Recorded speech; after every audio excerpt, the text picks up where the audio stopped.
जय दोस्तों, उज्जवल परिवार से जुड़ने पर आप लोगों का फिर से स्वागत है। मैं हेमंत आप लोगों के बीच में अपना एक विशेष सेशन फिर आपके बीच में दोबारा से आरपीएफ प्रीवियस ईयर जो क्वेश्चंस हैं वो, साथ में एसएससी जीडी इंपोर्टेंट क्लास जो क्वेश्चंस हैं वो, उनको लेकर के फिर हाजिर हूं आप लोगों के बीच में। और आज जो क्लास रहने वाली है दोस्तों, वो हमारी क्लास रहेगी क्लास नंबर 65। इससे पहले हमने 64 क्लास हम ले चुके हैं उज्जवल परिवार की तरफ से। अगर कोई मेरा बहन भाई नया चैनल पर आता तो वह उस प्लेलिस्ट से अपनी तैयारी कर सकता। तो चलिए दोस्तों शुरू करते हैं आज का सेशन।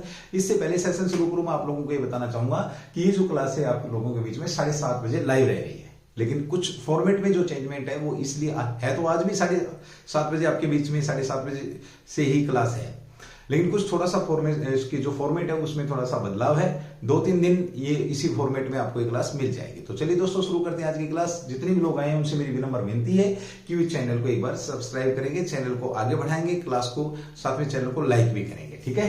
तो चलिए दोस्तों शुरू करते हैं आज की क्लास। तो इससे पहले क्लास शुरू करें, गणेश भगवान, माँ लक्ष्मी जी, सरस्वती जी आप पर अपना आशीर्वाद बनाए रखें, ताकि जो भी आपने 2024 के अंदर जो भी आपके टारगेट रहे वो सारे के सारे आपके आसानी से अचीव हो सके। आपको भगवान सद्बुद्धि प्रदान करे और आपके और आपसे जुड़े जो लोग हैं उनके भी सपने आपसे जो जुड़े हैं वो भी पूरे हों। तो चलिए दोस्तों शुरू करते हैं आज का क्वेश्चन नंबर 1। चलिए भाई, भारत राष्ट्रीय कांग्रेस का पहला अधिवेशन ये मैं आप लोगों को करा चुका हूं और इसके ऊपर दो तीन बार बात हो चुकी है, अब बात नहीं करेंगे इस क्वेश्चन पे, ठीक है भाई। चलिए उसके बाद अगला क्वेश्चन जो रहा है आपका, जिसके हम यहाँ पर बात करें, वो रहा बोधिसत्व। तो बौद्धों के ऊपर भी हमने यहाँ पर बात कर ली है दोस्तों, इसका भी आंसर आप लोगों को बता चुका हूं मैं।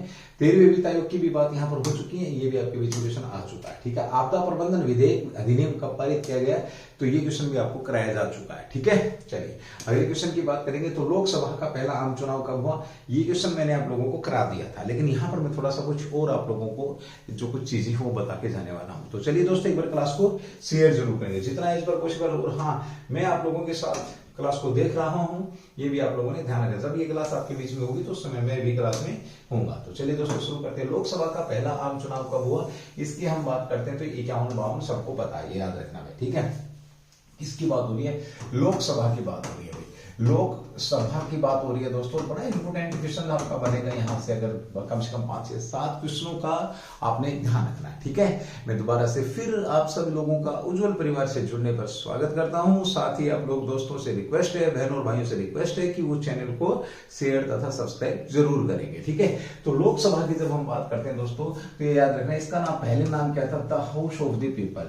हाउस ऑफ द पीपल, क्या नाम था इसका, हाउस ऑफ द पीपल के नाम से इसको जाना जाता था, ठीक है। ओके, वर्तमान में इसे अस्थायी सदन कहा जाता है, ये भी आपने ध्यान रखना है। और क्या कहा जाता है इसे, निम्न सदन के नाम से इसको जाना जाता है। किसके नाम से जाना जाता है, निम्न सदन भी इसे कहा जाता है, ये भी आपने ध्यान रखना है।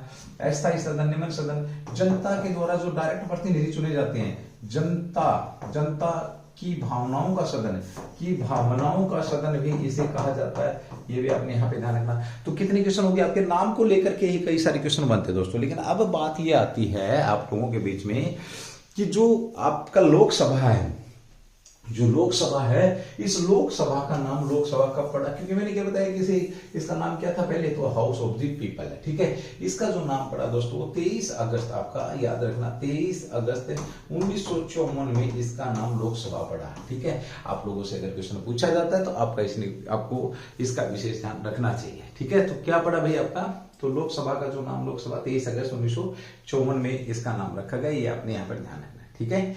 चलिए भैया आगे बढ़े थोड़ा सा। अब ध्यान एक और चीज देने की है, लोकसभा वर्तमान में कौन से नंबर की लोकसभा, अगर ये पूछ लिया आप लोगों से तो कौन से नंबर की लोकसभा, तो दोस्तों 18वें नंबर की लोकसभा है, ये आप लोगों ने ध्यान रखना है, ठीक है। एक क्वेश्चन नंबर 1। क्वेश्चन नंबर 2 आप लोगों से पूछा जा सकता है कि लोकसभा के जो अध्यक्ष हैं, ये कौन है भाई, अध्यक्ष की बात हो रही है ना, कह सकते हैं आपका लोकसभा के जो स्पीकर हैं उनकी अगर हम बात करें तो कौन वर्तमान में, ओम बिड़ला। कौन आपके, ओम बिड़ला साहब है, ये आपने ध्यान रखना, बिड़ला।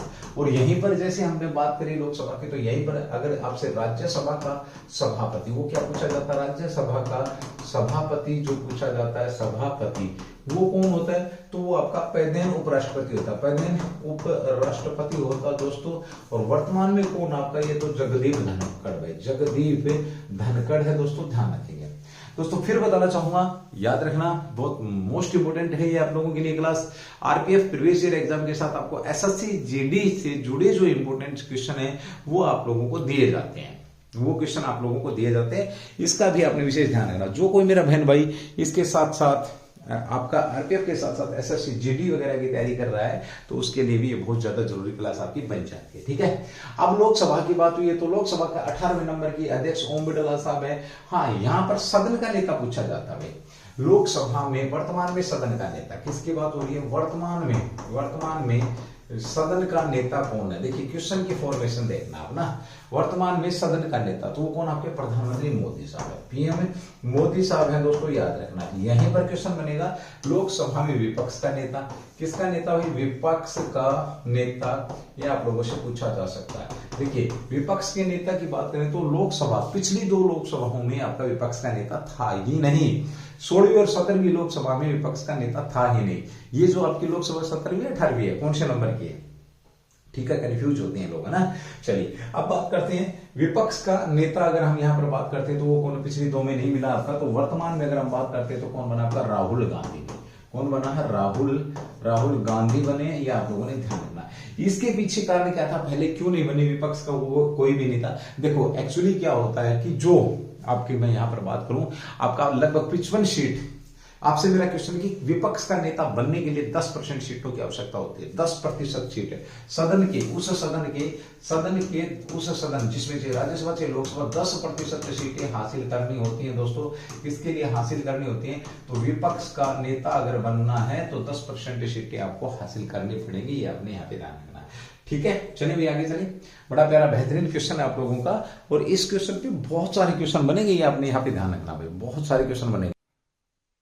अच्छा क्वेश्चन था ये आपका, अच्छे क्वेश्चंस और भी बनेंगे यहाँ पे। देखिए किसकी बात करी हमने? लोकसभा के स्पीकर की बात करी हमने, राज्यसभा के स्पीकर की बात करी, और हम विपक्ष के नेता की बात कर रहे थे। तो विपक्ष के नेता की जब हम बात कर रहे हैं यहाँ पे, तो आपने ध्यान रखना दोस्तों, राहुल गांधी इस बार के कौन? आपके राहुल जो गांधी हैं, ये राहुल गांधी की अगर हम बात करते हैं तो ये वर्तमान में विपक्ष के नेता है। क्योंकि विपक्ष का नेता बनने के लिए 10% सीट, अब देख हम यहाँ पर कहें तो 55, आपकी लगभग 55 सीटें यहाँ पे आ जाएंगी। यदि किसी कारण से किसी भी दल के 10% से ज्यादा सीटें नहीं मिलती हैं या 10% सीट नहीं मिलती, तो राष्ट्रपति चाहे तो किसी भी व्यक्ति को जो बहुमत प्राप्त है, जो सबसे बड़ा जो बहुमत रखता है, उसको वो विपक्ष का नेता बनाते हैं। लेकिन एक चीज ध्यान रखना, कैबिनेट मंत्री के बराबर जो सुख सुविधाएं अगर लेनी है, कैबिनेट मंत्री के बराबर अगर मैं बात करूं, आपको अगर सुख सुविधाएं लेनी है, इन्हें मिलती उसी के बराबर है, तो उन्हें 10% सीटों को क्या करना पड़ेगा?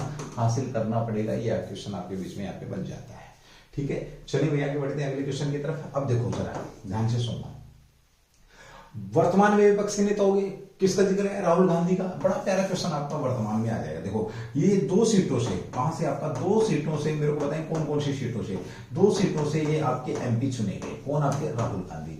और वर्तमान में अगर मैं बात करूं तो इन्होंने वायनाड जो सीट है, वायनाड जो सीट है, वायनाड की बात करें तो कहां पर? आपका कर्नाटक के अंदर जो सीट है वायनाड, इस सीट से इन्होंने रेजिग्नेशन दिया। क्योंकि देखो ऐसा होता है, यदि कोई व्यक्ति 2 सीटों पर अगर चुनाव लड़ता है और उसे फिर 1 सीट का इस्तीफा अपना देना पड़ता है, 1 सीट पर ही बना रहेगा। तो यहां पे श्रीमती प्रियंका गांधी, देखिए श्रीमती प्रियंका गांधी पूछेगा आप लोगों से, श्रीमती जो प्रियंका गांधी जी हैं, प्रियंका गांधी यहां से चुनाव लड़ रही हैं। ध्यान रखना भाई, प्रियंका गांधी। ओके, अब देखो क्वेश्चन पूछा जाएगा क्या प्रियंका गांधी ने इससे पहले कोई चुनाव लड़ा? तो दोस्तों ध्यान रखना, प्रियंका गांधी ने इससे पहले कोई चुनाव नहीं लड़ा।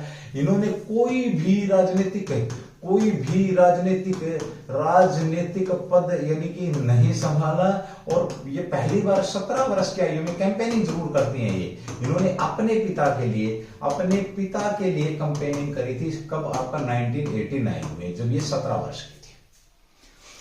गौर करने की बात है दोस्तों, 1989 में इन्होंने क्या किया था कि पहली बार अपने पिता के जो चुनावी कैंपेन था उसमें हिस्सा लिया था इन्होंने, और इसके बाद इन्होंने अपनी माँ के लिए, भाई के लिए करती रही है, लेकिन एक्टिव पॉलिटिशियन नहीं बनी है। और अब आपका ये एक्टिव बनने वाली है। और आपको बता दूं, भारत का जो मतलब मैं बात करूं राजनीतिक जो परिदृश्य रहने वाला है वो थोड़ा सा अच्छा होने की संभावना है। क्योंकि ये जो शख्सियत है प्रियंका गांधी, जिसको हम जान रहे हैं, ये बोलने बड़े नपे तुले शब्दों में बोलती हैं और किसी पर छिटा कसी कसने से हमेशा बचती हैं, यानी कि किसी को मतलब तुच्छ शब्दों का प्रयोग ये किसी के लिए नहीं करती हैं। तो एक अच्छे नेता की जो गुण नजर आ रहे हैं वो इनके अंदर हैं। चाल ढाल से ये अपनी दादी श्रीमती इंदिरा गांधी की तरह नजर आती है। तो ये भी आपके बीच में आपको इसके बारे में भी जानकारी पूरी की पूरी आपको होनी चाहिए। तो कोई भी अगर मैं यहाँ पर बात करूं तो 1989 में इन्होंने पहली बार कैंपेन किया। और अब ये कौन से नंबर की, तो गांधी परिवार से आप लिख लेना, गांधी परिवार से राजनीति के अंदर अगर हम बात करें तो कौन सा आपका 8वें नंबर के जो है व्यक्ति कह सकते हो 8वें नंबर का सदस्य है गांधी परिवार का। कौन से नंबर का? 8वें नंबर का सदस्य है, या 8वें नंबर का 9वें नंबर का सदस्य है। ठीक है, यह भी क्वेश्चन आपके बीच में यहाँ पे पूछा जा सकता है, इसका आपने विशेष तौर पे ध्यान रखना है। अब 1989 का बात आई ना, तो यहाँ मैं हमेशा 2 क्वेश्चन देता हूँ, आपको ध्यान रखना। 1989 की बात करते हैं दोस्तों, बड़ा प्यारा क्वेश्चन। पहला क्वेश्चन आपका क्या बनता है कि यहाँ पर जो पीएम है आपके कौन है? राजीव गांधी जी। कौन है? राजीव गांधी जी हैं, जो कि पहले सबसे ज्यादा पढ़े लिखे व्यक्ति थे, टेक्निकल व्यक्ति थे, पायलट थे, जो कि आपके प्रधानमंत्री यहाँ पर ये बने हैं। राजीव गांधी की हम बात करते हैं। तो अब देखो यहाँ पर जब राजीव गांधी प्रधानमंत्री थे तो यहाँ पर इन्होंने क्या किया था? मत डालने की जो आयु है, ये आयु आपका 21 वर्ष से 21 से 18 करी थी दोस्तों, ये आपने ध्यान रखना, 21 से 18 करी थी। बहुत बेहतरीन क्वेश्चन आपका यहाँ पे बन जाएगा। ठीक है, ओके। अगला जो क्वेश्चन है यहाँ पर जिसके हम यहाँ पर बात कर रहे हैं वो क्या है कि किस अमेंडमेंट के तहत? तो दोस्तों याद रखना 61वां अमेंडमेंट, 61वां संविधान संशोधन के द्वारा ये किया गया था। ये क्वेश्चन बड़ा अच्छा क्वेश्चन आपका यहाँ पे बन जाता है, इसके द्वारा इन्होंने किया था। अब एक हरियाणा जीके का क्वेश्चन बनता है, लोग सीटी की भी तैयारी करें ना। हरियाणा जीके का जो क्वेश्चन बनता है वो ये बनता है दोस्तों, हरियाणा में सबसे ज्यादा अगर मैं बात करूं तो डिस्ट्रिक्ट, हरियाणा बनने के बाद सबसे ज्यादा डिस्ट्रिक्ट जो आपके कहां का बने? 1989 में बने। ये था क्वेश्चन आपका, बहुत ही इंपोर्टेंट क्वेश्चन है दोस्तों, ध्यान रखना भाई। ठीक है, चलें भाई आगे बढ़े, थोड़ा सा और करते हैं आगे कुछ। चलो अगले क्वेश्चन की बात करेंगे अब हम, है ना। अगले क्वेश्चन पे बात कर लेते हैं। काफी सारे क्वेश्चंस मैंने यहाँ पर आपको देने की कोशिश कर दी है। अगले क्वेश्चन की बात करेंगे दोस्तों, शानदार क्वेश्चन आपके बीच में रहेगा। मोरक्को की राजधानी क्या है? तो ये रबात है। यहाँ पर हमने बात कर ली थी आप लोगों से, फिर भी मैं एक बार थोड़ा सा बता दूं, रबात यहाँ पर क्या मोरक्को की राजधानी है। अच्छा क्वेश्चन है, ये भी ध्यान रखना। ये मैंने आपको बताया था, भारत के पड़ोसी देशों की राजधानी, क्वेश्चन आपका हो चुका दोस्तों। नेपाल की काठमांडू है, चीन की बीजिंग है, राजधानी थिम्पू है, बांग्लादेश ढाका है, अफगानिस्तान काबुल है, नापिदा या यागून है, आपका राजधानी इस्लामाबाद है, मालदीव की राजधानी माले है। और साथ में अगर हम बात करें तो ये क्या हमारे पड़ोसी देशों की हमने यहाँ पर राजधानी का जिक्र कर दिया था। फिर भी अगर किसी मेरे बहन भाई को नोट करना तो स्क्रीनशॉट अगर लेना, पहली बार आ रहा है तो स्क्रीनशॉट ले सकते हैं। पहली बार आ रहा है तो आपको बता दूं दोस्तों, आज हमारी ये 65वीं क्लास है। इस फॉर्मेशन में क्लासें हमारी नहीं रही हैं। क्लासें आपको हमेशा हमने कैसे दी है? लाइव क्लासें दी है।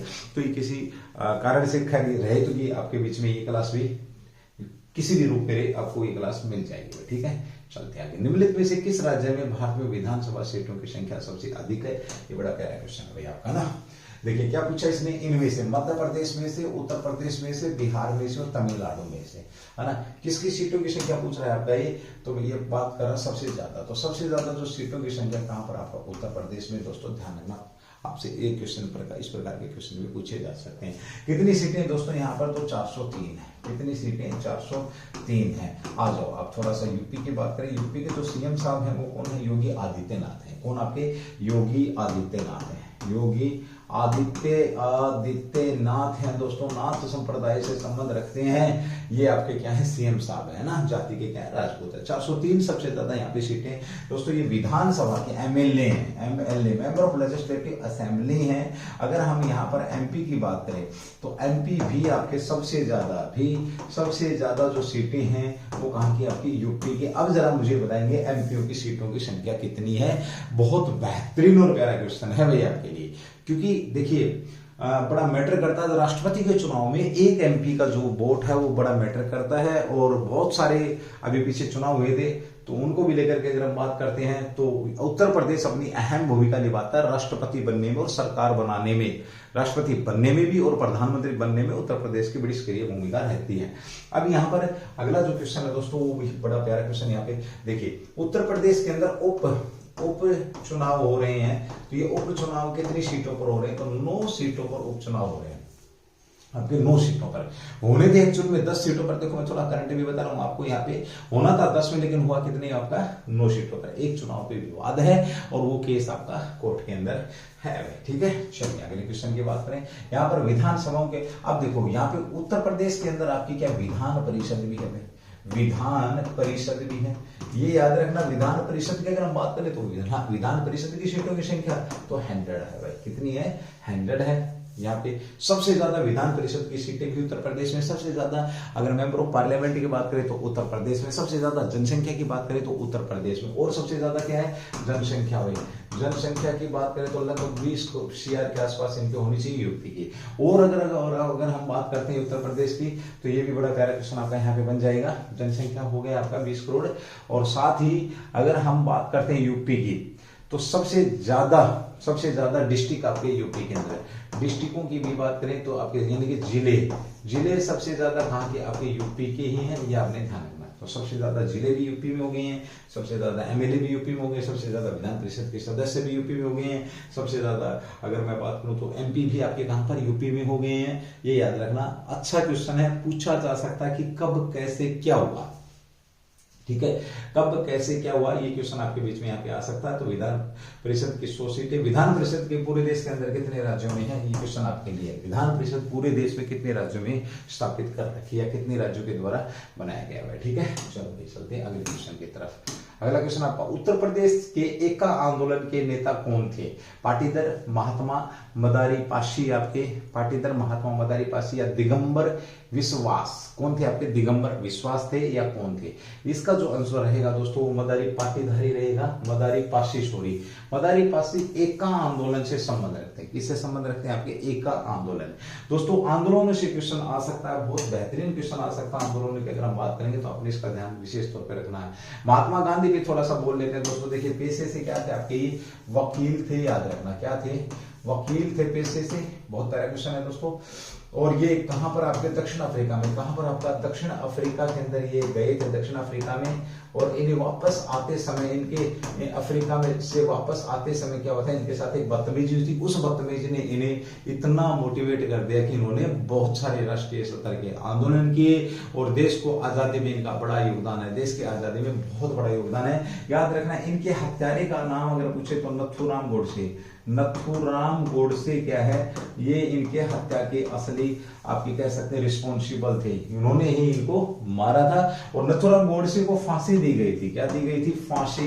ये किस जेल में दी गई थी दोस्तों? तो हरियाणा जी का याद रखना, अंबाड़ा जेल में भाई। यहाँ पर आपका अंबाड़ा जेल में अगर हम कह सकते हैं तो नथुराम गोडसे थे। ये भी बेहतरीन क्वेश्चन आपका यहाँ पे बन जाएगा।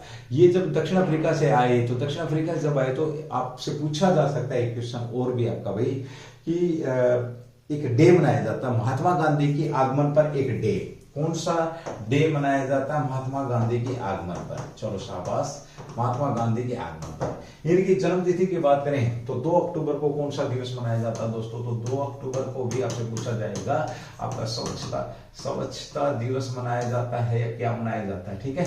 2 अक्टूबर को अहिंसा दिवस भी मनाया जाता है। आपका कौन सा दिवस मनाया जाता है? तो आपका अहिंसा दिवस। अहिंसा दिवस की भी बात करें तो ये यहाँ पर इसी समय मनाई जाती है, ये आपने ध्यान रखना 2 अक्टूबर को। तो महात्मा गांधी का हल्का सा जिक्र हो गया। अब हम बात करें उत्तर प्रदेश के एका आंदोलन के नेताओं की। किसकी बात करें? एका आंदोलन के नेताओं की बात हो रही है। देखिए उत्तर प्रदेश के एका आंदोलन के बारे में कुछ खास बातों का यहाँ पे मैंने जिक्र किया है। एका आंदोलन अवध क्षेत्र के किसानों का एक आंदोलन था। सबसे पहले तो बात आई किसका? क्वेश्चन नंबर 1, ठीक है भाई। यह आंदोलन 1921 से शुरू हुआ तो 1922 में दबा दिया गया। क्वेश्चन नंबर 2, कब प्रारंभ हुआ और कब खत्म किया गया, ठीक है। देखो आप क्वेश्चन देखो, हेडलाइन में क्वेश्चन है। इस आंदोलन का मकसद क्या था? ब्रिटिश शासन के तहत शोषित किसानों की स्थिति को सुधारना, यानी कि किसानों की स्थिति को सुधारना। आपका ये रहेगा 3 नंबर क्वेश्चन, ठीक है।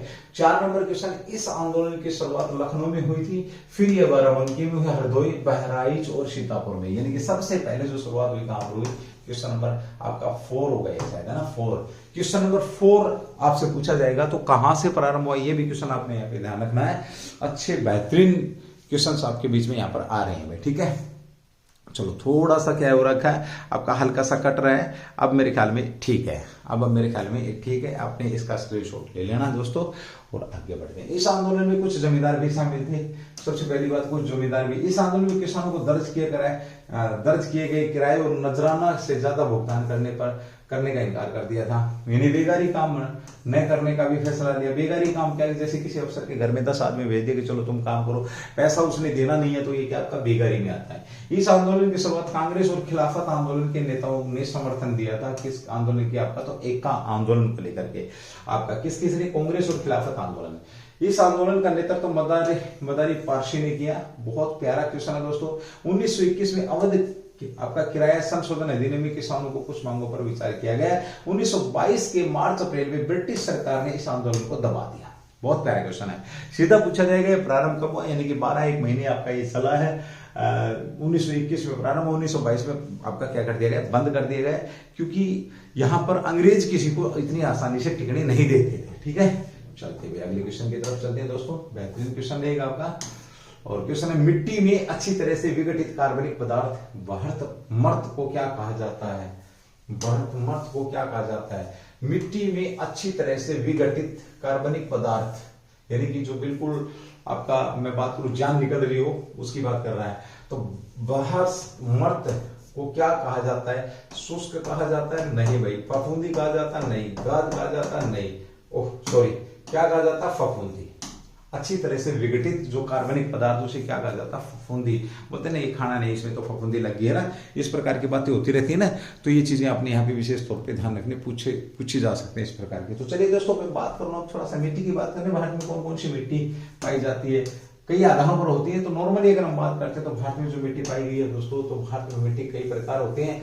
जलोढ़ मिट्टी, काली मिट्टी, लाल मिट्टी, लेटराइट मिट्टी, पहाड़ी मिट्टी, शुष्क और मरुस्थलीय मिट्टी आपका थोड़ी सी सूखी, और उसके बाद लवणीय क्षारीय मिट्टी, यानी कि आपका जो मतलब एक किस्म से कह सकते हैं कि जिसमें नमक ज्यादा होगा वो वाली मिट्टी। ओके, जैविक मिट्टी, पिट मिट्टी और दलदली मिट्टी। जैविक मिट्टी की अगर बात करेंगे, जैविक मिट्टी, पिट मिट्टी, दलदली मिट्टी, वन और पहाड़ी मिट्टी। मिट्टी के प्रकारों के बारे में कुछ और भी जानकारी है। जलोढ़ मिट्टी को 2 तरह की होती है। जलोढ़ मिट्टी को कितने तरीके की माना गया है? 2 तरीके की आपकी जलोढ़ मिट्टी होती है दोस्तों, खादर और बांगर। खादर पुरानी जलोढ़ मिट्टी होती है, नोट कर लेना भाई। पुरानी जलोढ़ मिट्टी अगर पूछे, पुरानी तो वो खादर ही है आपकी भाई। जबकि बागर नदियों के आसपास से बहाकर लाई जाने वाली उपजाऊ मिट्टी होती है, ये भी ध्यान रखना। ठीक है, बाहर लाई जाने वाली उपजाऊ मिट्टी होती है, यानी कि जो नदी के पानी के साथ जो आएगा वो क्या आपका उपजाऊ रहेगा। उसके बाद दोस्तों काली मिट्टी, आपकी कौन सी मिट्टी की बात हो रही है? काली मिट्टी, चिकनी मिट्टी के कण बहुत महीन होते हैं। काली और ये आपका काली मिट्टी उतनी उपजाऊ और चिकनी भी। इनमें से कैल्शियम कार्बोनेट, मैग्नीशियम और पोटाशियम चूना जैसे पोषक तत्व भरपूर मात्रा में है, तभी तो पैदावार होती है वही। ओके, क्षारीय मिट्टी में पोटेशियम, सोडियम और मैग्नीशियम की मात्रा ज्यादा होती है। क्षारीय मिट्टी जो आपकी हल्की नमकीन होती है, तो आपने उसका भी ध्यान रखना है। इसकी वजह से मिट्टी बंजर हो जाती है और खेती के लिए उपयुक्त नहीं होती। ये था क्वेश्चन दोस्तों, प्यारा क्वेश्चन है, आप लोगों से पूछा जा सकता है। ठीक है, चले भैया आगे सारी चीजें ठीक रहेंगी। पद्मा नदी किस देश की, बड़ा प्यारा क्वेश्चन है भाई। पद्मा नदी किस देश में बहती है? पद्मा नदी किस देश में बहती है? ये बहुत प्यारा क्वेश्चन है दोस्तों। तो पद्मा नदी की अगर हम बात करते हैं तो ये बांग्लादेश में, कहां पर भाई आपका? बांग्लादेश में। पद्मा नदी किस देश में बहती है? तो बांग्लादेश के अंदर बहती है, ये आपने ध्यान रखना। ठीक है, और हम उनको सारी चीजें दे रहे हैं, लेकिन वो हमारे, अगर बांग्लादेश की अगर हम बात करते हैं तो बांग्लादेश वालों को हम हर समय हेल्प करते हैं, लेकिन आज जो हिंदुओं की स्थिति वहां पर है तो वो बयान नहीं की जा सकती। ये आप लोग अच्छे से समझ रहे हैं। तो एक बार जोरदार तरीके से सभी के सभी लोग वही क्लास को शेयर कर देंगे, एक बार थोड़ा सा थम्स अप भी कर देंगे। ये जितना एज पर पॉसिबल हो सकता आप करिए भाई। ठीक है, ओके, अगला क्वेश्चन करेंगे। अब हम क्या करेंगे, यहाँ पर क्वेश्चन करने वाले हैं। पद्मा नदी बांग्लादेश में बहती है। कहां पर बहती है आपकी पद्मा नदी की अगर हम बात करेंगे तो कहां बह रही है भाई आपकी? बांग्लादेश में बह रही है। कहां पर है आपकी? बांग्लादेश में।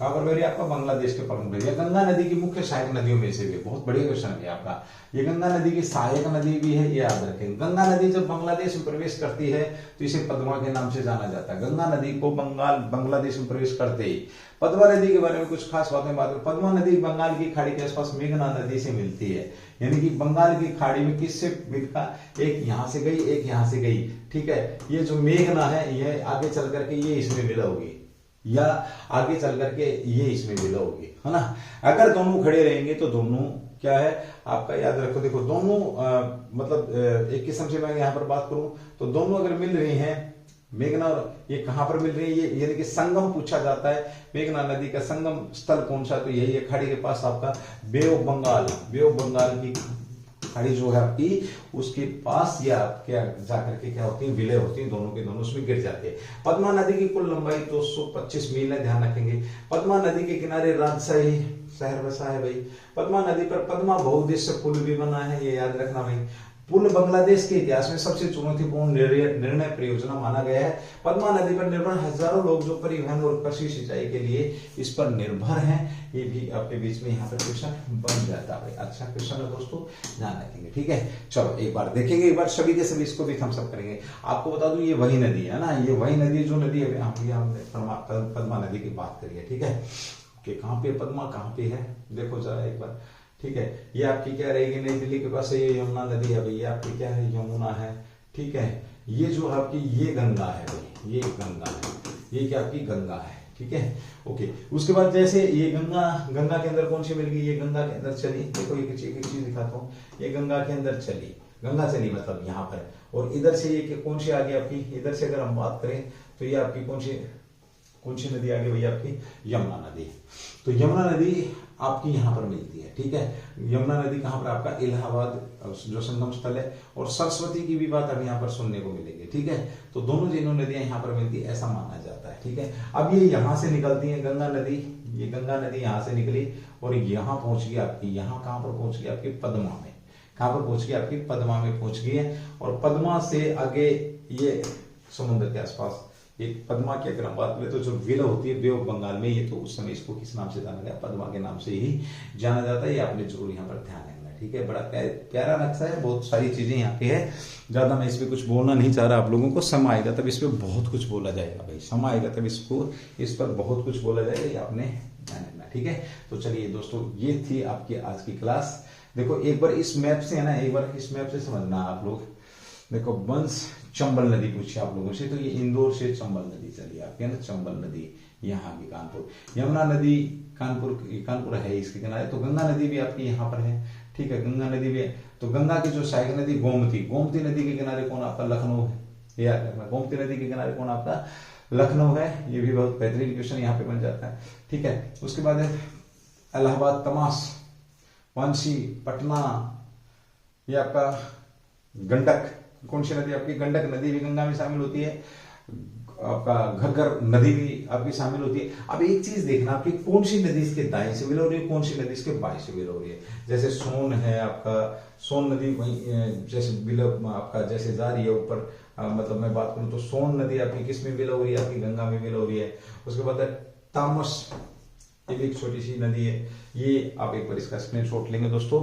और बहुत बेहतरीन क्वेश्चंस आपके यहाँ पर रहे हैं। फिर भी आज की क्लास थोड़ी सी छोटी है, फिर भी अगर मेरे किसी बहन भाई का कोई क्वेश्चन है तो कमेंट्स डाल के पूछ सकता है, आपको सारी चीजें यहाँ पर दी जाएंगी। सो थैंक यू, जय हिंद, जय भारत, डू दी बेस्ट दोस्तों। खुश रहिए, मस्त रहिए, व्यस्त रहिए। मैं हेमंत फिर आप लोगों के बीच में अपना क्लास नंबर 66 लेकर के फिर हाजिर हूंगा। ये जो क्लास थी आपकी कौन सी थी, 64 थी शायद मेरे ख्याल में, इससे पहले, है ना।